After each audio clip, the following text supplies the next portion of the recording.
You heard Elon Musk talk about this the other day with his own son and how he was essentially tricked into this, that unless you do this and sign this piece of paper, you may lose your son to suicide. That's how dark and devious these people are in selling this to parents and to others who may not be directly impacted by this with their own children, but who, I really believe we are by and large a compassionate people. But they're being sold lies about how, in the name of gender affirming care, they are destroying our kids. It is a huge challenge because it's not just the universities and the doctors and the Democrat activists who are pushing this. They have the power of the mainstream propaganda media doing their work for them as well. You have big tech and social media companies, some of them, not X, but some of them blocking certain narratives and using their algorithms to advance others. So when did the media turn to all the lies? 2015. What happened? Trump.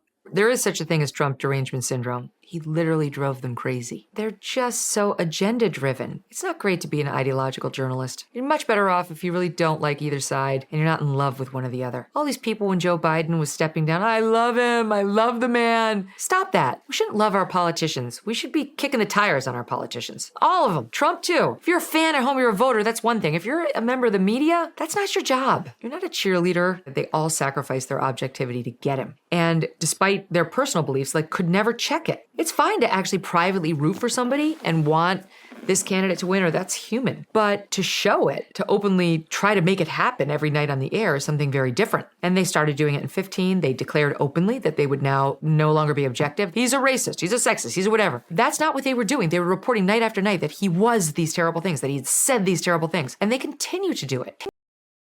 Is this the end of mainstream media? Are we seeing its demise right now? Yes. We're living in the end times for corporate media, I guess we'll call it. They're not mainstream. Is it mainstream to go out there every day and say that guys should be allowed to punch women in the face at the Olympics and pretend they're women? That's not mainstream. You and I are the mainstream. They're not. Is it mainstream to say open the borders? I hate that term because it's a misnomer. But yes, we're living through the end times for them, which is a glorious thing. We should be celebrating that. That's one of the few great things we have to think about right now in public life. That and the Supreme Court are the two things I wrap myself in like a blanket when I go to bed at night. What do you think the final nail in the coffin will be? If Trump wins again. That'll be the end. Yes, because they'll do the same thing they did the first time. It was a priest who said to a friend of mine, people complain, why do I have to deal with the middleman? I want to get an annulment. I just want my divorce to be recognized by God. I don't want to have to do anything after I've done the legal thing. And he said, but those same people, if a family member is dying, I'm their first call to get in there and give last rites. And that's true. My sister died 2 years ago. And when that priest came in there to give her the last rites, it was an important moment. I was relieved he was there. That sounds crazy that I would need a man to tell me I'm good with God after having a divorce that was totally legal and finding a new man who I love and making 3 beautiful children and living in love and harmony with all of us. But we're all raised with these beliefs. It's a form of indoctrination, right? You go every Sunday and you hear the same messaging and you go to Sunday school and then you go to confirmation and CCD, all the stuff. And it's very hard to just say, well, that no longer works for me, so I reject it. It's baked in there. Yeah, I get it.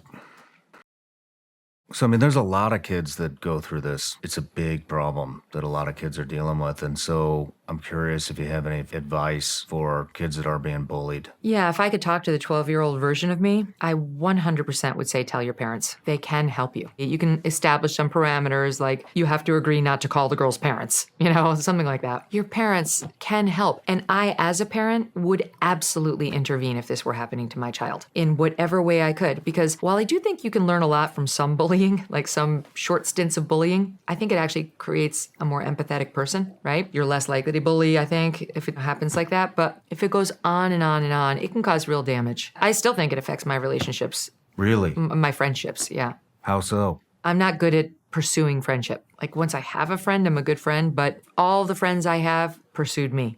Interesting. I'm very wary of People. projection and getting hurt.